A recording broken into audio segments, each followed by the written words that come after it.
네, 마지막으로 편집성 성격 구조의 감별 진단에 대해서 살펴보도록 하겠습니다. 감별 진단, 이제 다른 성격 구조들과 어떻게 구분해서 인식할 수 있는지에 대한 이야기를 하는 챕터인데요.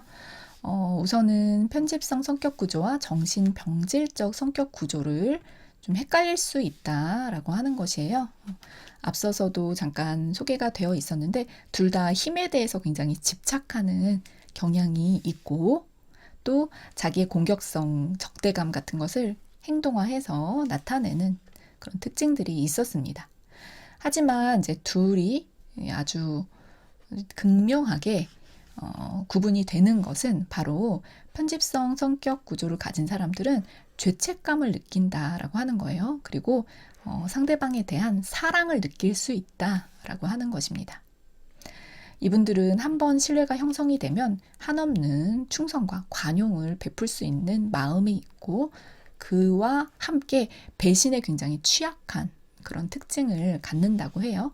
정신병질적 사람들은 애초에 관계 맺는 능력 자체가 상실되어 있기 때문에 이러한 점에서 차이를 발견을 할 수가 있습니다. 두 번째는 편집성 성격과 강박성 성격이라고 비교를 해볼 수가 있을 텐데요. 두 성격의 이제 공통점이라고 한다면 정의, 규칙 이런 것에 굉장히 집착하는 모습, 그리고 어떤 인간의 여러 가지 부드러운 정서는 좀 부인하는 모습, 그리고 통제하고 싶어하고 수치심에 취약하고 의분을 품는 거, 이거 부당해, 막 분연히 떨치고 일어나는 이런 것들, 그리고 세부 사항에 대해서 막 집착하는 이런 상당히 공통점이 많죠. 편집적인 사람들도 보면은 이게 부당하다는 걸 밝혀내기 위해서 진짜 거기 많이 강박적으로 매달리는 모습들을 볼 수가 있거든요. 하지만 결정적인 차이점은 무엇이냐? 편집적인 사람들은 굴욕감에 대해서 훨씬 더 민감하다라고 하는 거예요. 그래서 지금 땡땡씨가 뭐 이러한 점은 조금 비합리적일 수 있어요 라고 이제 자기가 이제 의심하는 부분에 누가 탁 태클을 걸어오면 굉장히 그것을 받아들이기 힘들어 한다. 이것이 편집성 성격 구조를 가진 사람들의 이제 특징이고요. 강박성은 그에 비해서는 이걸 그렇게 뭐 분노하지는 않고 안 받아들일 수는 있어요. 자기의 견고한 그 틀을 바꾸기는 어려워할 수 있지만 그렇게 강렬한 편집성 성격만큼의 큰 분노가 일어나지는 않을 수 있다. 그런 차이점이 있습니다.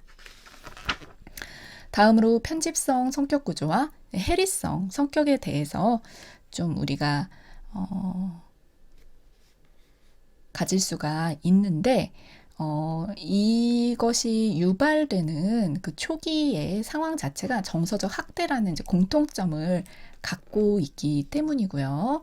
그리고 해리성 성격 구조라고 하는 것은 이제 인격이 여러 개가 있는 것을 뜻하잖아요. 다중인격 뭐 이렇게도 얘기를 하는데 그 여러 개의 인격 중에 하나 정도는 이제 굉장히 편집성 성격 구조를 띌 수가 있다는 것이에요. 그래서 이거 두 개를 감별하는 것은 생각보다 좀 쉽지 않을 수 있다. 이 정도로 이해를 하고 계시면 될 것 같습니다. 이상으로 편집성 성격 구조에 대한 내용들 짚어봤습니다.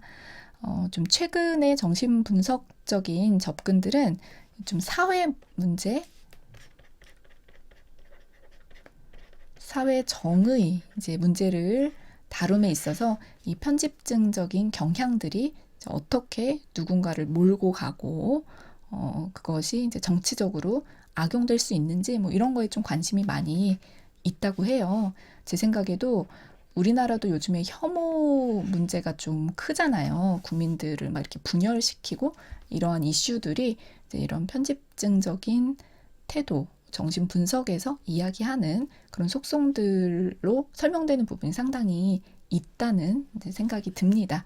뭐 이런 쪽으로도 우리가 적용을 해서 좀 더 생각을 넓혀 볼 수도 있을 것 같고요. 또 영어 학술지기는 하지만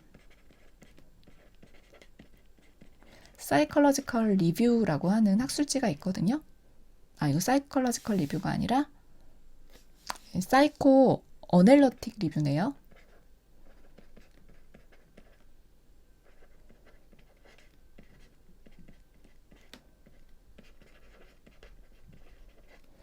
그래서 이 정신 분석 문헌들의 어떤 좀 정리된 학술적으로 잘 이론화가 형성이 된 내용들을 이제 실는 그런 학술지라고 보시면 될 것 같고, 여기에 2010년